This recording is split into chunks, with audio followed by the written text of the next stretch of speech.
未去過三大廟唔叫去過清萊，今朝就去完白廟啦，所以而家就嚟咗南廟。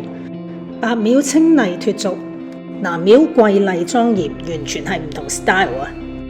仲有呢杯藍色嘅蝶豆花雪糕，商戶真係好有心思啊！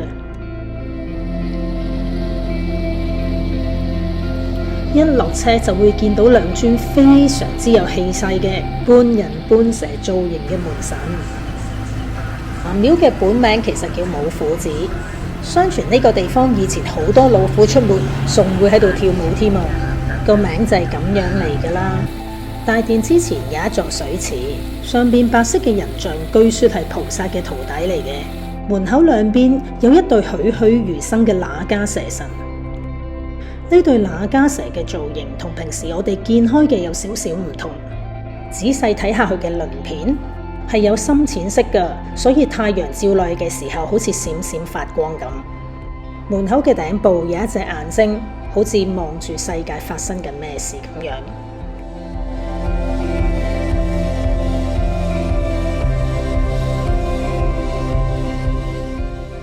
南廟裏邊好似一個藍寶石嘅寶箱咁樣，呢種沉穩嘅藍色為人帶嚟一種好安靜嘅感覺。大殿嘅中間係一尊珍珠嘅玉佛，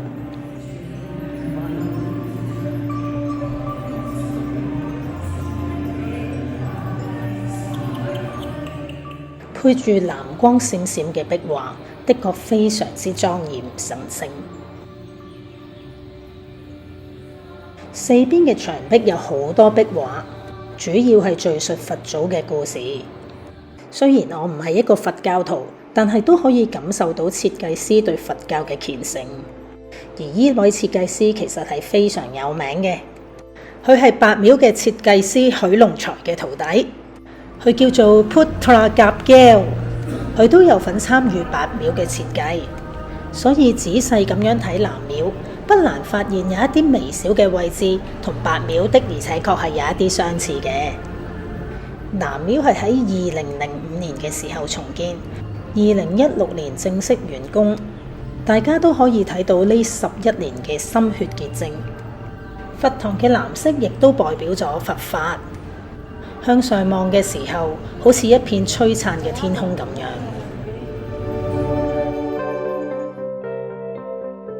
喺南廟嘅外邊都有好多精緻嘅雕刻同埋雕像，背後亦有一座佛塔。南廟嘅背面亦都係有一對那迦蛇，喺水晶球嘅裏邊可以睇到南廟嘅倒影。唔知係咪想提提大家試下用唔同嘅角度去睇呢個世界呢？淙淙嘅流水聲並唔係一個景點，而係廁所嘅門口。雖然其實唔係好想去廁所，但係見到咁樣嘅情景，都真係要入去睇下嘅。港佬入到廁所之後，不禁都要拎起個相機去拍一下。個廁所真係充滿田園色彩啊！好啦，熱咗成個上晝，係時候食返一杯雪糕去解下暑啦。呢杯藍色嘅蝶豆花雪糕係南廟名物啊！附近嘅小店有好多間都有得賣，幫襯邊間冇所謂，味道其實都係一樣嘅啫。我侄女啊心急過我，即刻自己衝過去攞啦。卡本卡嚟得清萊，去完白廟啊，梗去埋南廟。去完南廟就一定要食呢個藍色嘅雪糕。咁其實呢係普通椰子雪糕，上面有啲加咗蝶豆花嘅糯米飯咁樣嘅啫，造型就一流啦。試下味道先。幾香椰子味喎，不過甜咗少少。唉，但係咁熱，整杯雪糕就冇得頂啦。